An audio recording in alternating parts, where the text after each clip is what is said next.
1950s, the U.S. government ordered thousands of soldiers into the Nevada desert. No protective gear, no warnings, just trenches and a nuclear bomb detonated a few miles away.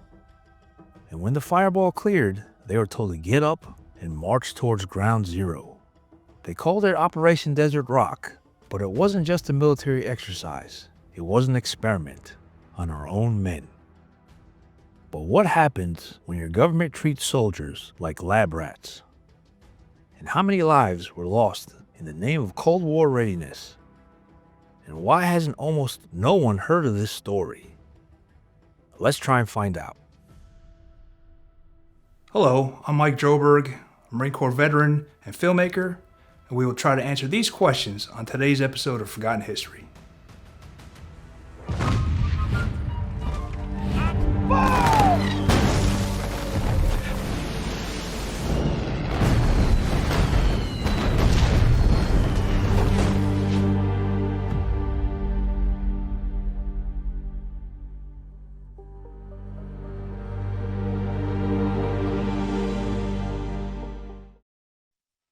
In August of 1945, the United States dropped 2 atomic bombs on Japan, flattening Hiroshima and Nagasaki, killing over 100,000 people in a matter of days, and ending World War II with an explosion the world has never seen before.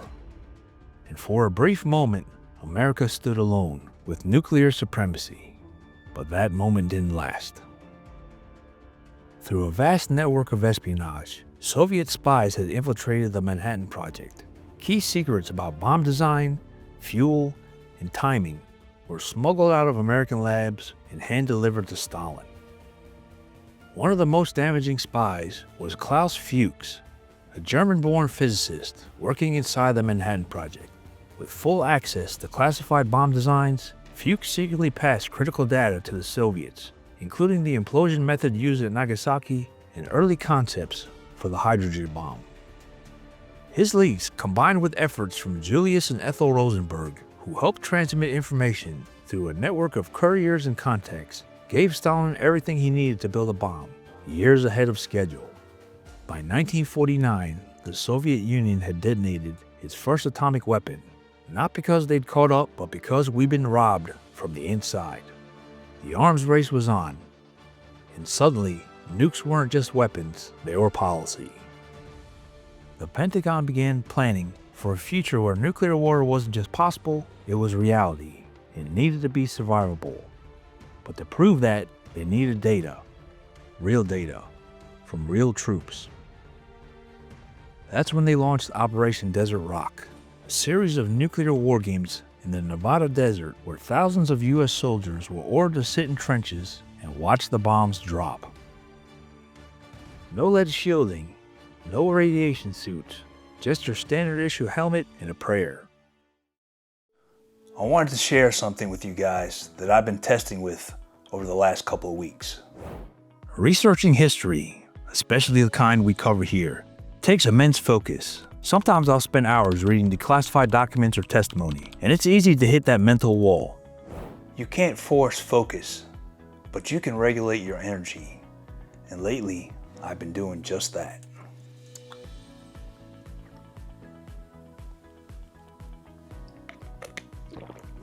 For me, that's meant swapping out my second coffee for Magic Mind. Just one shot in the morning to keep my brain from crashing mid-script. Not all energy is created equal. There's the kind that helps me grind through a 4-hour documentary binge. What I've needed lately is the kind that keeps me locked in, not wired or jittery, just focused. The folks at Magic Mind reached out to me a few weeks ago. They asked if I'd try their new formulations. 3 different versions designed to help with mental clarity, focus, and energy. No strings attached, unless I found value in them, in which case they joined the video as a sponsor. So I took the challenge seriously. Over 6 days, I tested all 3. The free version with no caffeine, the balanced original, and the high-powered max with more caffeine than I'm used to. The original became my go-to. It helped me stay dialed in during long reading sessions and voiceover recordings without the crash I get from coffee. If you're sensitive to caffeine, the free one is surprisingly effective. Clear, calm energy. And if you're pulling 10-hour days like sometimes I do, editing these episodes, Max keeps up.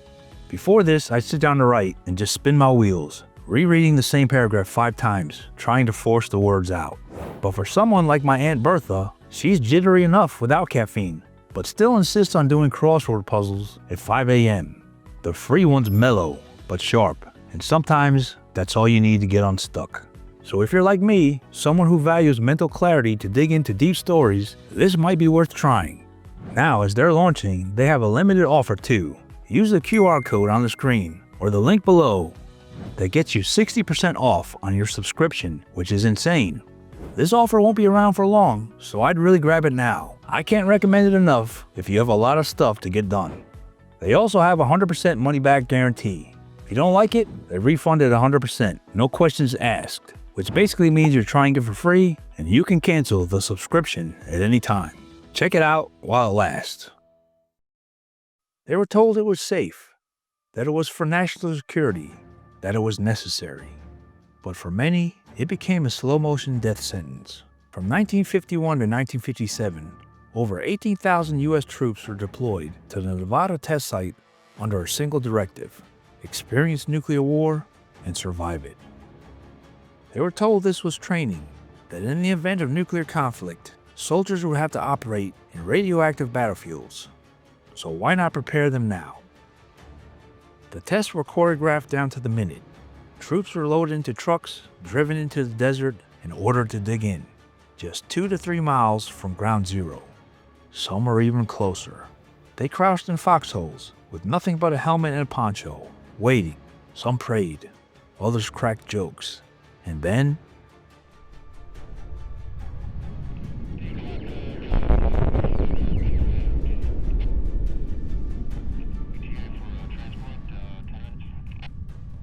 the sky turned white, the ground buckled, and a wall of heat and shock swept over them. Many described the flashes so bright they could see the bones in their hands through their closed eyes. The shockwave knocked men back. Dirt flew, equipment rattled. Some men vomited from sheer terror or heat. And then came the order to move out. With radioactive dust still settling, many were ordered to stand up, grab their gear, and march toward the blast site, straight into the fallout zone. They were told this was to build confidence. They were told they had just won a nuclear battle, but none of them were told what they had just walked through. By 1957, Operation Desert Rock had already exposed thousands of troops to nuclear detonations. But then came the worst of them all, Operation Shot Hood. It was part of a larger series of tests known as Operation Plum Bob, one of the most aggressive nuclear test campaigns in U.S. history. Shot Hood was the largest above-ground detonation ever carried out on U.S. soil. At 74 kilotons, it was 5 times more powerful than the bomb dropped on Hiroshima. And 2,000 soldiers were ordered to dig in just 2 miles from the blast. The explosion vaporized the desert floor. Shockwaves tore through trenches. Dust and radioactive debris rained from the sky. Some men described the wind as so hot it singed their uniforms. One soldier would state, "I remember standing up after the blast and watching the cloud just hang there. We didn't know what fallout was. We didn't know it would come back on us." They had no masks, no decontamination protocol, no warning. Radiation exposure was extreme and completely avoidable. But the worst part, they weren't told any of this. Not during the test, not afterward. Many didn't learn they'd been irradiated until they got sick. In the aftermath, some of the men died young. Some lived normal lives until the cancers came. Leukemia, thyroid cancer, lymphoma, tumors in the lungs, bones, and brain. For many, symptoms appeared within a decade. But when they reached out for help, the Veterans Administration denied their claims. Why? Because the government insisted the tests were safe. Even as internal memos surfaced, showing military officials knew the radiation levels were dangerous, they refused to take responsibility. And it wasn't just the soldiers. Entire communities downwind of the test site, called downwinders, began seeing cancer clusters, birth defects, and miscarriages. But their voices were silenced too. One veteran said, "We weren't trained for nuclear war. We were sacrificed to sell it." It took until 1990, over 3 decades later, for the US government to finally pass the Radiation Exposure Compensation Act. But by then, many of the men were already dead. And here's what makes it worse. The US already knew exactly what radiation could do.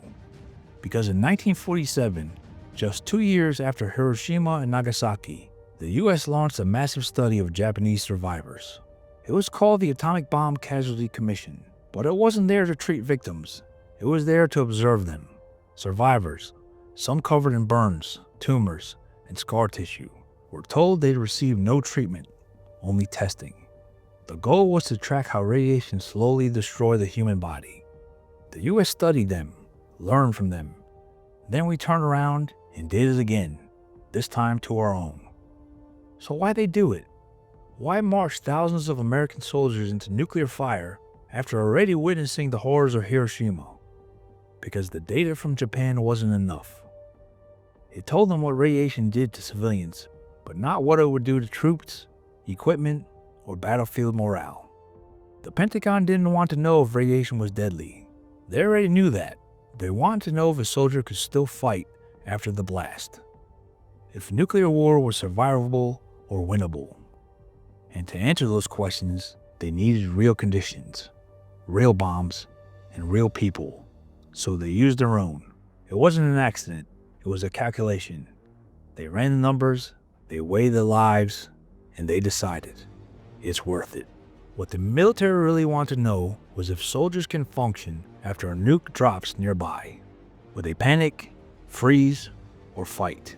How does the blast affect equipment, tanks, bunkers, trenches, and morale? And how close can troops be without being killed instantly? And can you wage a war on a nuclear battlefield? They weren't trying to restudy cancer. They were trying to model tactical nuclear warfare. Drop a nuke, then send in troops right after. Because to them, American soldiers were expendable. And testing on your own people is more accurate than wargaming with assumptions. But what kind of country nukes its own soldiers and lies about it? What else have they buried beneath the label of national security? And if this could happen to American troops in uniform, what makes the rest of us think we're safe? Let us know your thoughts on Operation Desert Rock in the description box below. Thank you for watching Forgotten History. Please like, share, and subscribe. If you have any comments or show ideas, we'd love to hear from you. Thanks again.